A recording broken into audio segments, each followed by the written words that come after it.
തിരുനാമത്തിന് മഹത്വമുണ്ടാകട്ടെ. ഒരിക്കൽ കൂടെ അവിടുത്തെ കൃപയുടെ തണലിൽ, അവിടുത്തെ വചനത്തിൻ്റെ വെളിച്ചത്തിൽ നമുക്കായിരിക്കാം. അനുഗ്രഹീതമായ ഈ നിമിഷങ്ങൾക്ക് നിറഞ്ഞ നന്ദിയോടെ നമുക്ക് തിരുവചനത്തെ ധ്യാനിക്കാം. നമ്മുടെ ചുറ്റുപാട് നിന്നും പലതരത്തിലുള്ള വാർത്തകളൊക്കെ നമ്മളെ തേടി വരികയല്ലേ. വളരെ അസഹിഷ്ണുത ഉളവാക്കുന്നതും നമുക്ക് തന്നെ സഹിക്കാൻ ബുദ്ധിമുട്ടുള്ളതും നമുക്ക് വല്ലാതെ ലജ്ജ ഉണ്ടാക്കുന്നതും അല്ലേ. നമ്മളൊക്കെ പണ്ട് പഠിക്കുമ്പോൾ ഈ ചരിത്രം എന്നുള്ള നിലയ്ക്കൊക്കെയാണ് പലായനങ്ങളെ പറ്റിയൊക്കെ കേട്ടിട്ടുള്ളത്. ഇപ്പോൾ നമ്മുടെ തന്നെ നിത്യ വാർത്തകളിലൊന്നിൽ ഒക്കെ പലായനങ്ങളൊക്കെ കേൾക്കുകയാണ്. എന്തൊരു കഷ്ടമാണ്, ദുഃഖകരമായ അവസ്ഥകളാണ്. എങ്കിൽ പോലും കർത്താവേശു മിശിഹ നമ്മളോട് അരുളി ചെയ്യുന്നത് നമുക്കൊന്ന് ശ്രദ്ധിക്കാം. വിശുദ്ധ മർക്കോസ് എഴുതിയ സുവിശേഷം 13-ാം അധ്യായം 37-ാം തിരുവചനം. അവിടെ നമ്മളിങ്ങനെ വായിക്കുകയാണ്: ഞാൻ ഈ പറയുന്നത് നിങ്ങളെല്ലാവരോടുമാണ് ഞാൻ പറയുന്നത്, നിങ്ങൾ ഉണർന്നിരിപ്പിൻ. വളരെ പരിചിതമായ വേദസന്ദർഭമായത്. നിങ്ങൾ ഉണർന്നിരിപ്പിൻ എന്ന ഈ ആഹ്വാനം സത്യത്തിൽ നമുക്ക് വിവിധങ്ങളായ സൂചനകളുടെ വെളിച്ചം നൽകുന്നുണ്ട്. സഹോദരങ്ങളെ, ഈ വല്ലാത്ത വാർത്തകളുടെയൊക്കെ മധ്യത്തിലും നമ്മളിങ്ങനെ കേൾക്കുമ്പോൾ ഒരുപക്ഷെ നമുക്ക് തോന്നും, ഇതെന്താ കർത്താവ് ഇങ്ങനെ പറയണേ, ഞാൻ ഉണർന്ന കർത്താവേ ഇരിക്കണത് എന്ന് ഒരുപക്ഷെ നമുക്ക് തിരിച്ചു പറയാൻ തോന്നും. പക്ഷേ അവിടുന്ന് വ്യക്തമായിട്ട് നമ്മളോട് പറയുക, ഞാനീ പറയുന്നത് നിങ്ങളെല്ലാവരോടുമായി പറയുന്നതാണ്. കണ്ടോ? അപ്പോൾ ശ്ലീഹന്മാരിൽ തന്നെ കേട്ടിരിക്കുന്നവരിൽ, തന്നെ അനുഗമിക്കുന്നവരിൽ ഓരോരുത്തരും ശ്രദ്ധിക്കണം. ഈച്ച് ആൻഡ് എവറി പേഴ്സൺ എന്നുള്ളതാണ്. ഓരോ വ്യക്തിക്കുമായിട്ട് ആ ഒരു എംഫാറ്റിക് യൂസേജ് അല്ലേ, ഊന്നി പറയുകയാണ്. ഞാൻ എല്ലാവരോടുമായിട്ടാണ് പറയണത്. കണ്ടോ? എല്ലാവരോടുമായിട്ടാണ്. അപ്പോൾ അങ്ങനെ പറയണമെങ്കിൽ അതിൽ വലിയ പ്രാധാന്യമുണ്ട് എന്ന് തന്നെ നമ്മൾ മനസ്സിലാക്കണം. ഒരു പക്ഷേ തന്നെ അനുഗമിക്കുന്നവരിൽ ഒരുത്തനാണ് തന്നെ ഒറ്റുകൊടുക്കാനിരിക്കുന്നത് എന്നുള്ള സൂചന പോലും ഇതിനകത്തുണ്ട്. കർത്താവ് തന്നെ ഒറ്റുകൊടുക്കാനായിട്ട് മനസ്സ് രൂപപ്പെട്ട വ്യക്തിയുടെ ജീവിതത്തിൽ വ്യക്തിപരമായിട്ട് ഇടപെടുന്ന ഒരു സന്ദർഭമായി കൂടെ ഇതിനെയൊക്കെ ഒന്ന് നോക്കിക്കാണാവുന്നതാണ് എന്നെനിക്ക് തോന്നുന്നു. എല്ലാവരോടുമായിട്ടാണ് എന്ന് പറയുമ്പോൾ ഒരു പക്ഷേ അവിടെ കൂടിയിരിക്കുന്നവരിൽ ഈ യുദാസിൻ്റെ കണ്ണിലേക്ക് നോക്കിക്കൊണ്ടാണോ കർത്താവ് ഇത് പറഞ്ഞത്, നിങ്ങൾ ഉണർന്നിരിപ്പിൻ? അപ്പോൾ ഈ ഉണർവ് ഇത് വളരെ വളരെ ആഴമുള്ള ഒരനുഭവം തന്നെയാണ്. ഈ തിരുവചനത്തിൻ്റെ നല്ല ധ്യാനത്തിൻ്റെ നിറഞ്ഞ സ്പന്ദമല്ലേ നമ്മുടെ യാമനമസ്കാരത്തിലെ ആ കൊച്ചു പ്രാർത്ഥനയിലുള്ളത്. നമ്മൾ എന്നും നമസ്കരിക്കുമല്ലോ, നൽവരത്തിൻ്റെ ഭണ്ഡാരം കവർച്ച ചെയ്യപ്പെടാതിരിക്കാനായിട്ട് ഞങ്ങളുടെ അവയവങ്ങളുടെ തുറക്കപ്പെട്ട വാതിലുകൾക്ക് അവിടുന്ന് കാവൽക്കാരെ നിയമിക്കണമേ എന്ന് നമ്മൾ തമ്പുരാനോട് പ്രാർത്ഥിക്കുന്നില്ലേ? അപ്പോൾ നൽവരത്തിൻ്റെ ഭണ്ഡാരമാണ് ഈ ജീവിതം. ദേഹവും ദേഹിയും ആത്മാവും ഒരുമിച്ച് കൂടിയിരിക്കുന്ന ആ അവസ്ഥ എന്ന് പറയുന്നത് നൽവരത്തിൻ്റെ ഭണ്ഡാരമാണ് എന്നുള്ള വലിയ ബോധ്യം ഈ പ്രാർത്ഥനയിൽ കൂടെ ഞാൻ സ്വീകരിക്കേണ്ടതല്ലേ?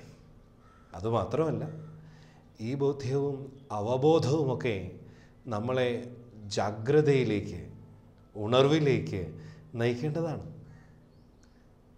നിങ്ങൾ ഉണർന്നിരിപ്പിൻ എന്ന് പറയുമ്പോൾ ജീവിതമാകുന്ന നൽവരത്തിൻ്റെ ഭണ്ഡാരം കവർച്ച ചെയ്യാനായിട്ട് ആഗ്രഹിച്ചുകൊണ്ട് പല വിധത്തിൽ പ്രവർത്തിക്കുന്ന പല മാധ്യമങ്ങളെ ഉപയോഗിക്കുന്ന തിന്മയുടെ ശക്തിയുണ്ട് എന്ന് നമ്മൾ മനസ്സിലാക്കണം, അല്ലേ? നമ്മളൊക്കെ പറയും 3 കാര്യങ്ങളെപ്പറ്റി. ഏതൊക്കെയാണ്? ലോകം, ജഡം, പിശാച്. അപ്പോൾ ഈ തിന്മയുടെ ആത്മാവ് സാത്താൻ അവൻ പ്രവർത്തിക്കാനായിട്ട് തിരഞ്ഞെടുക്കുന്ന 2 മാധ്യമങ്ങളാണ് ലോകവും ജഡവും. ഇപ്പം മനുഷ്യൻ ഈ ലോക ജീവിതത്തിലായിരിക്കുമ്പോൾ ദേഹവും ദേഹിയും ആത്മാവും അവനിലെ 3 കമ്പോണൻസ്, 3 ഘടകങ്ങളായിരിക്കുമ്പോൾ, അപ്പോൾ അവിടെ ഇത് നൽവരത്തിൻ്റെ ഭണ്ഡാരമാണ് എന്നുള്ള വലിയ ബോധ്യവും അവബോധവും നമ്മിൽ വരുമ്പോഴാണ് നമ്മളൊന്ന് ജാഗരൂകരാകുന്നത്, അല്ലേ? ആ പ്രാർത്ഥന എങ്ങനെയാണ്? ഞങ്ങളുടെ അവയവങ്ങളുടെ തുറക്കപ്പെട്ട വാതിലുകൾക്ക് കാവൽക്കാരെ നിയമിക്കണമേ. ഏതാ ഈ അവയവത്തിൻ്റെ തുറക്കപ്പെട്ട വാതിലുകൾ എന്നൊക്കെ പറയണേ? നമ്മുടെ ഇന്ദ്രിയങ്ങൾ, അല്ലേ? നമ്മളുടെ കണ്ണ്, കാത്, മൂക്ക്, നാക്ക്, ചർമ്മം, ഈ ഇന്ദ്രിയങ്ങൾ, പഞ്ചേന്ദ്രിയങ്ങൾ സത്യത്തിൽ ഈ ലോക ജീവിതത്തെ സംബന്ധിച്ച് അവയവങ്ങളുടെ തുറക്കപ്പെട്ട വാതിലുകളാണ്. ആ വാതിലുകൾക്ക് അവിടുന്ന് കാവൽക്കാരെ നിയമിക്കണമേ എന്ന് നമ്മൾ പ്രാർത്ഥിക്കുമ്പോൾ, ഓരോ പ്രാർത്ഥനയും, നമ്മുടെ അർത്ഥനയൊക്കെ പ്രാർത്ഥനയാവുന്നത് പല വഴികളിലാണ് കേട്ടോ. അർത്ഥനയെ പ്രാർത്ഥനയാക്കുന്ന മനോഭാവത്തിൻ്റെ വളരെ വിശേഷപ്പെട്ട അടരുകൾ പലതാണ്. അനുതാപവും ക്ഷമയുമൊക്കെ പ്രധാനപ്പെട്ട സംഗതികൾ തന്നെയാണ്. ഞാൻ തിരിച്ചു വരട്ടെ. ഈ പ്രാർത്ഥന അതിൻ്റെ പ്രകാശം കണ്ടെത്തുന്നത് അതിൻ്റെ പ്രാഥമിക തലത്തിൽ ഒന്ന് ആലോചിച്ചാൽ ഞാൻ എന്നോട് തന്നെ പറയുകയാണ്. എന്ത്? ഈ ജീവിതം ഇത് നൽവരത്തിൻ്റെ ഭണ്ഡാരമാണ്. അതുകൊണ്ട് എൻ്റെ ഇന്ദ്രിയങ്ങളിലൂടെ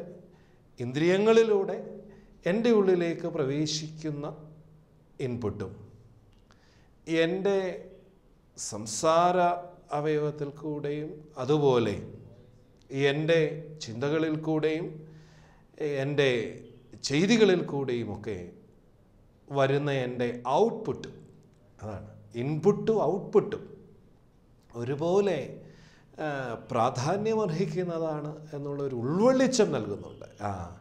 സുറിയാനി സഭയുടെ പ്രാർത്ഥനകളൊക്കെ ഒരുപാട് ഉൾവെളിച്ചങ്ങളുടെ വലിയ നിധിയും നിക്ഷേപവുമാണ്.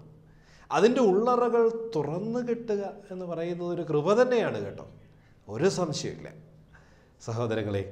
അപ്പോൾ ഞാൻ എന്നോട് തന്നെ പറയുകയാണ്, ഒരുതരം സെൽഫ് ഹിപ്നോസിസ് എന്ന് വേണേൽ പറയാം. എനിക്ക് തരുന്ന വലിയ സജഷനാണ്. ഞാൻ എന്നോട് പറയുകയാണ്, ഞാൻ ശ്രദ്ധിക്കണം. എൻ്റെ ഇൻപുട്ടിനെ പറ്റിയും എൻ്റെ ഔട്ട്പുട്ടിനെ പറ്റിയും ഞാൻ ശ്രദ്ധിക്കേണ്ടിയിരിക്കുന്നു. അപ്പോൾ ഇന്ദ്രിയങ്ങളുടെ തുറക്കപ്പെട്ട വാതിലുകൾക്ക് കാവൽക്കാരെ നിയമിക്കണമേ എന്ന് പ്രാർത്ഥിക്കുന്ന ഞാൻ എന്നോട് പറയുന്നു. അതിൽ കൂടെ, ആ പ്രാർത്ഥനയിൽ കൂടെ തമ്പുരാനോടുള്ളതാണ് പ്രാർത്ഥനകൾ. അതിൽ ഞാൻ എന്നോട് പറയുന്ന ഒരു അംശമുണ്ട്. അങ്ങനെയാണ് ഞാൻ ബോധവും ബോധ്യവുമുള്ളവരായി മാറുന്നത്. ഞാൻ ബോധവും ബോധ്യവുമുള്ള ഒരു വ്യക്തിയായി മാറണമെങ്കിൽ ഞാൻ എന്നെ തന്നെ ചില താക്കീതുകൾ കൊടുത്ത് നിർത്തേണ്ടിയിരിക്കുന്നു. അപ്പം ഞാൻ എന്നോട് പറയുന്ന ഭാഗം തന്നെയാണിത് ഒരർത്ഥത്തിൽ. പക്ഷേ അതേസമയം തന്നെ ഞാൻ തിരിച്ചറിയുന്നു, ഞാൻ നിസ്സാരനാണ്, ഞാൻ വളരെ പരിമിതിയുള്ളവനാണ്. അതുകൊണ്ട് ഞാൻ മാത്രമായിട്ട് ശ്രമിച്ചാൽ ഒരിക്കലും എനിക്ക് ഈ പോരാട്ടത്തിൽ ഒരിടത്തും എത്തുവാൻ സാധിക്കുകയില്ല. ഞാൻ തളർന്നു പോയേക്കാം. പോരാട്ടം തീർച്ചയായും ഈ ലോകത്തിലെ ജീവിതം എന്ന് പറയുന്ന ഒരു പോരാട്ടമാണ്, അല്ലേ?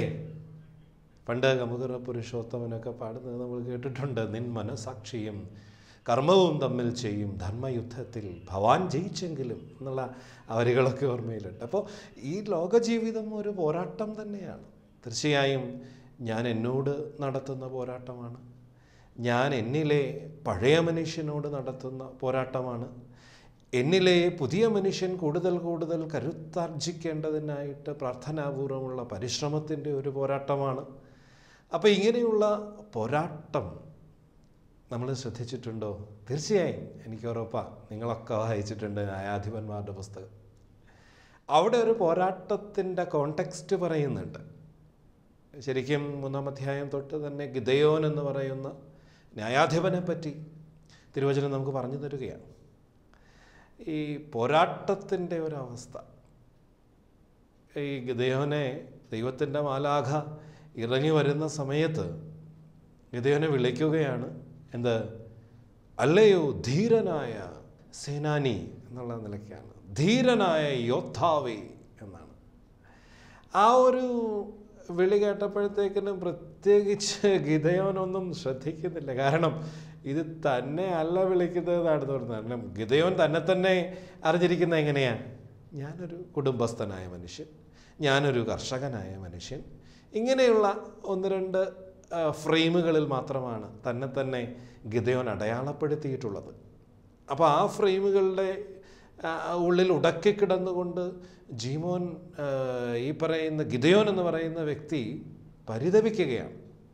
എന്താ പരിതപിക്കുന്നത്? എന്നാലും എന്തൊരു കഷ്ടമാണ്, മിദ്യാന്യർ എത്ര തീക്ഷ്ണമായിട്ടാണ് ഞങ്ങളോടിപ്പോൾ ഇടപെട്ടുകൊണ്ടിരിക്കുന്നത്, ഞങ്ങൾ ഇസ്രായേലിയർ എന്തുമാത്രം പാരതന്ത്ര്യം അനുഭവിക്കുന്നു. ശരിയാ, ഗിദെയോൻ ഇപ്പോൾ എന്താ ചെയ്യുന്നതെന്നറിയോ? ചെറിയൊരു തിരികല്ല് പോലെ നമുക്ക് ചിന്തിക്കാം. അങ്ങനെയുള്ള ചെറിയൊരു തിരികല്ലിനകത്തിട്ട് സ്വന്തം ധാന്യം കുത്തിപ്പൊടിച്ചു കൊണ്ടിരിക്കുന്ന പരിശ്രമത്തിലാണ്. കാരണം ഓപ്പൺ എയറിൽ അത് ചെയ്യാൻ പറ്റില്ല.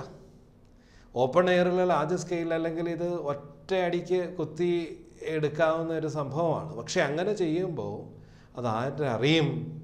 മിദ്യാന്യരറിയും, ശത്രുക്കൾ അറിയും. അവരറിഞ്ഞാൽ എന്ത് ചെയ്യും? ഇവന് ധാന്യം ഉണ്ടല്ലേ, അത് ശരി, ഇവന് ധാന്യം ഉണ്ടെങ്കിൽ ഇവന് തീർച്ചയായിട്ടും എന്തുണ്ട്? വയലുണ്ട്. ആ വയലിൽ എന്തുണ്ട്? വിളവുണ്ട്. അപ്പോൾ ആ വിളവ് നശിപ്പിച്ച് കളയുക. ഓക്കെ, അന്നത്തെയൊക്കെ യുദ്ധത്തിൻ്റെ വളരെ വ്യതിരിക്തമായ ചില സ്ട്രാറ്റജികൾ അതൊക്കെയായിരുന്നു. ഒരു സമൂഹത്തെ ഇല്ലാതാക്കണമെന്നുണ്ടെങ്കിൽ അവരെ ആശ്രയമാക്കിയിരിക്കുന്ന ഉപാധികളെ തകർത്ത് കളയുക. അവരുടെ കൃഷി നല്ല ഭംഗിയായിട്ട് മുൻപോട്ട് വന്നു കഴിഞ്ഞാൽ ഇവർ വീണ്ടും കരുത്തന്മാരാകും. അതുകൊണ്ട് അവരുടെ കൃഷി അങ്ങ് നശിപ്പിച്ചേക്കാം. അങ്ങനെ കൃഷി നശിപ്പിച്ച് കളയും. ജീവിതത്തിൽ വല്ലാത്ത വറുതികളുണ്ടാവും. അങ്ങനെയുള്ള ഒരു വറുതിയുടെ വക്കിലിരുന്നു കൊണ്ടാണ് ഗിദെയോൻ സത്യത്തിൽ എന്ത് ചെയ്യുന്നത്?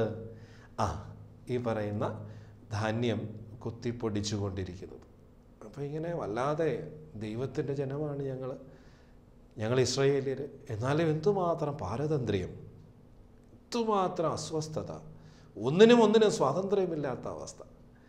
ഇങ്ങനെ ദുഃഖിച്ചുകൊണ്ട് ഹൃദയപൂർവ്വം ദുഃഖിക്കുന്നവരുടെ അടുത്ത് ദൈവത്തിൻ്റെ ആത്മാവ് വെളിപ്പെടുകയാണ്. അല്ലേ? മാലാഖ വിളിക്കുകയാണ്, ധീരനായ യോദ്ധാവേ. എന്നിട്ട് പറഞ്ഞു, നിന്നെ സ്വർഗം തിരഞ്ഞെടുത്തിരിക്കുകയാണ്. നിന്നെ സ്വർഗം തിരഞ്ഞെടുത്തിരിക്കുകയാണ്. എന്തിന്?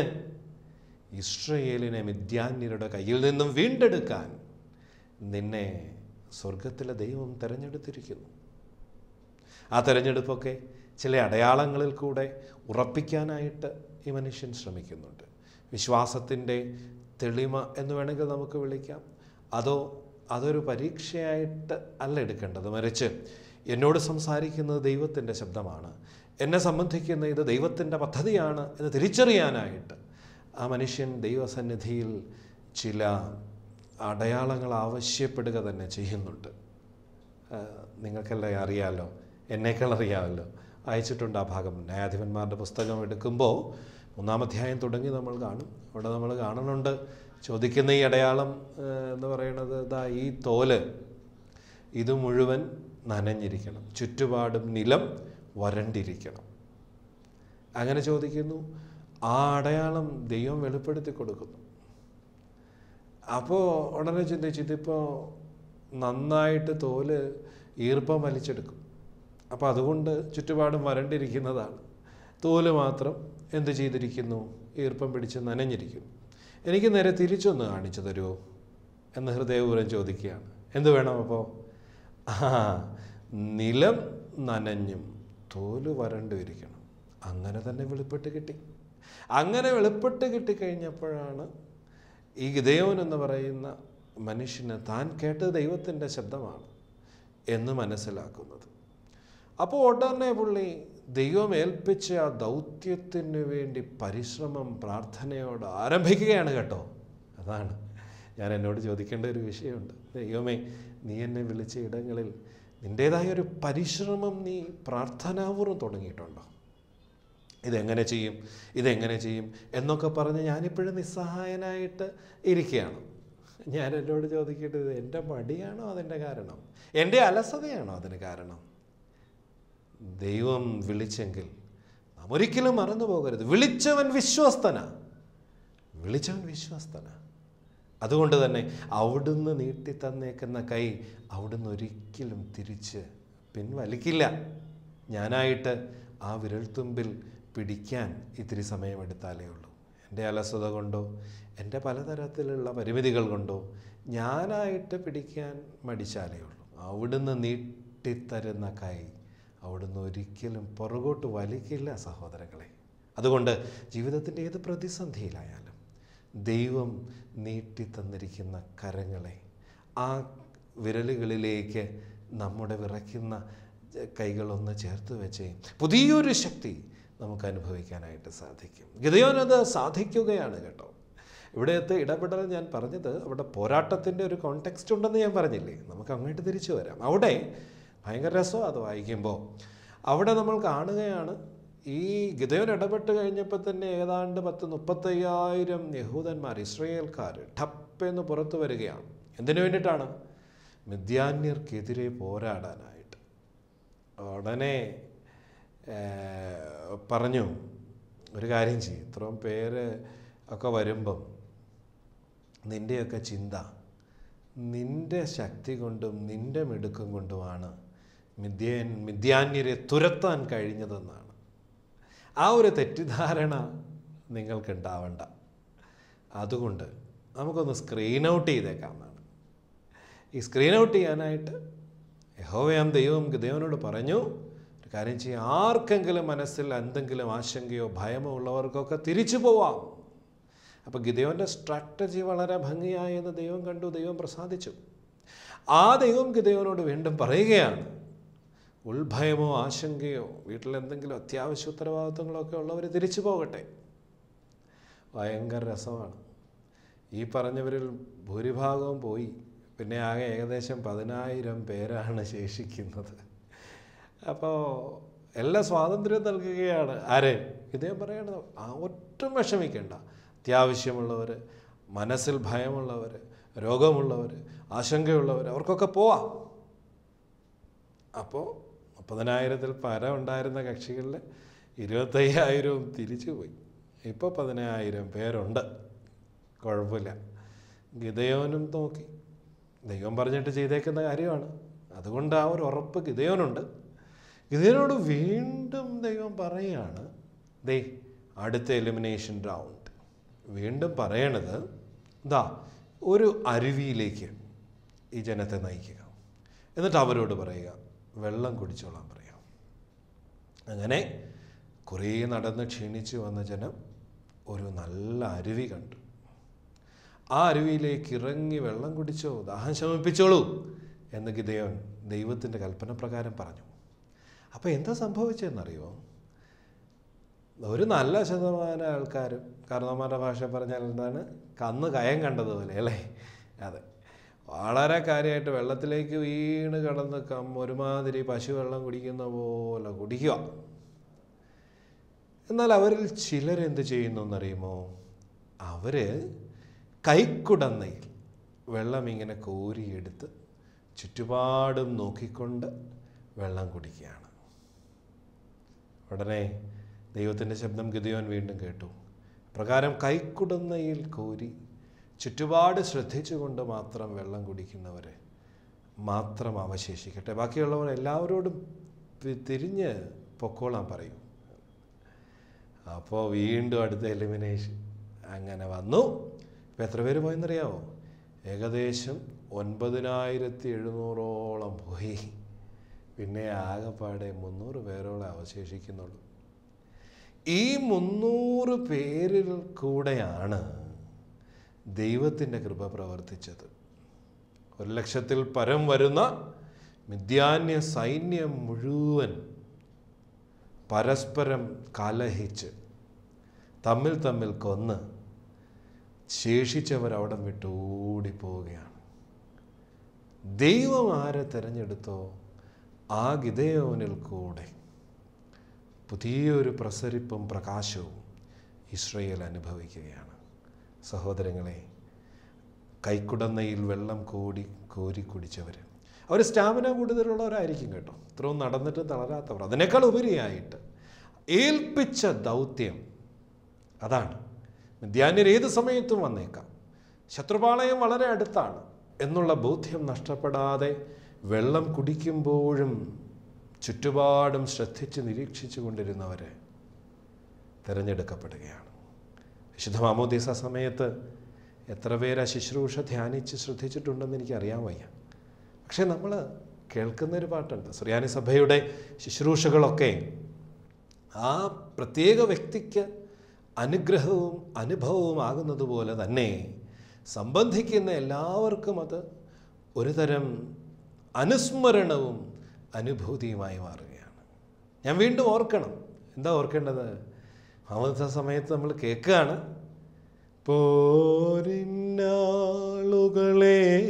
കൂട്ടി തോയത്തിൽ നിന്നും ഗിദെയോൻ തന്നാരാധകരെ മശിഹ സ്നാനത്തിൻ നീരീന്നേറ്റു. കണ്ടോ? അപ്പോൾ ഗിദെയോൻ എങ്ങനെയാണോ ദൈവം കാട്ടിക്കൊടുത്ത തോടിൻ്റെ അരികിൽ നിന്ന് ആ വെള്ളത്തിൽ നിന്ന് പോരിന് വേണ്ടി മിദ്യാന്യരെ തുരത്തി ഓടിക്കാനുള്ള സെലക്റ്റഡ് ഫ്യൂവിനെ തിരഞ്ഞെടുത്തത്, അതുപോലെ മാമോദീസായിൽ നിന്ന് ശത്രുവിനോടും ദുഷ്ടനായ പിശാചിൻ്റെ സർവശക്തിയോടും പോരാടുന്നതിന്, യുദ്ധം ചെയ്യുന്നതിനുള്ളവർ, ദൈവത്തിൻ്റെ സഭയിലെ അംഗങ്ങൾ, അവർ മാമോദീസായുടെ വെള്ളത്തിൽ നിന്നും പുതിയൊരു സ്പിരിച്വൽ വിജിലൻസിലേക്ക്, അല്ലേ, ആത്മീയമായ പുതിയൊരു ഉണർവിലേക്ക് വിളിച്ചു ചേർക്കപ്പെട്ടവരാണ് നമ്മളൊക്കെ. ആ ഉണർവിൻ്റെ അനുഭവം നാം അനുഭവിക്കുന്ന ദൈവത്തിൻ്റെ കരുതലും സ്നേഹവും സാക്ഷ്യപ്പെടുത്തിക്കൊണ്ടാവണം. അതെ, നിങ്ങൾ ഉണർന്നിരിപ്പിനെന്ന് പറഞ്ഞപ്പോൾ എപ്പോഴും മിഴിപൂട്ടി വർത്തമാന യാഥാർത്ഥ്യങ്ങൾക്ക് മുൻപിൽ കാതും കണ്ണും അടച്ച് ഇരിക്കുന്ന, പിന്തിരിഞ്ഞ് നിൽക്കുന്നവരല്ല ദൈവത്താൽ വിളിക്കപ്പെട്ടവർ. മറിച്ച് ദൈവത്തിൽ നിന്ന് ഞാൻ അനുഭവിക്കുന്ന സ്നേഹവും, ഞാൻ അനുഭവിക്കുന്ന സംരക്ഷണവും, ഞാൻ അനുഭവിക്കുന്ന കരുതലും കരുണയും ഞാൻ ഒട്ടും അർഹനല്ല എന്നുള്ള ബോധ്യത്തിൽ തന്നെ ഞാനതിനെ നിറഞ്ഞ നന്ദിയോടെ സ്വീകരിച്ചുകൊണ്ട് അതേ കരുതലിനെയും കരുണയെയും പങ്കുവയ്ക്കുവാനുള്ള വലിയ വിളിയാണ് കർത്താവിൻ്റെ വിളി. ആ വിളിയിലേക്ക് കർത്താവ് നമ്മളെ ചേർക്കുമ്പോൾ അവൻ നമ്മളോട് പറയുന്നു, ഞാൻ പറയുന്നത് നിങ്ങളെല്ലാവരോടുമായിട്ട് പറയുന്നതാണ്, നിങ്ങൾ ഉണർന്നിരിപ്പിൻ. ഈ ഉണർവ് നന്മയുടെ പുതിയ സാക്ഷ്യങ്ങളിലേക്ക്, നിങ്ങൾ ഭൂമിയുടെ ഉപ്പാകുന്നു എന്ന് പറഞ്ഞ് രുചിപ്പെടുത്തുവാനുള്ള ആഹ്വാനത്തിലേക്ക്, നമ്മുടെ ചുറ്റുപാടുകളെ രുചിപ്പെടുത്തുന്ന കൃപയുടെ വിനിമയങ്ങളിലേക്ക് ദൈവത്തിൻ്റെ പരിശുദ്ധാത്മാവ് നമ്മളെ വഴി നടത്തട്ടെ. നമുക്ക് കരങ്ങളെ കൂപ്പാം.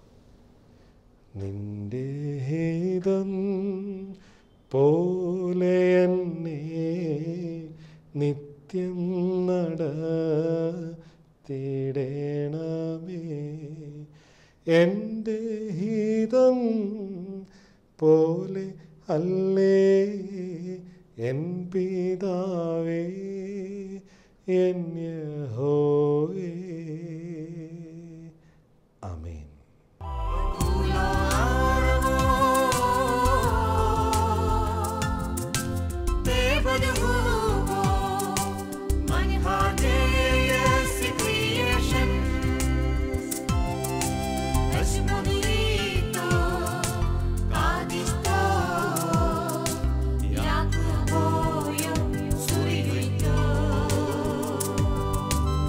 Somebody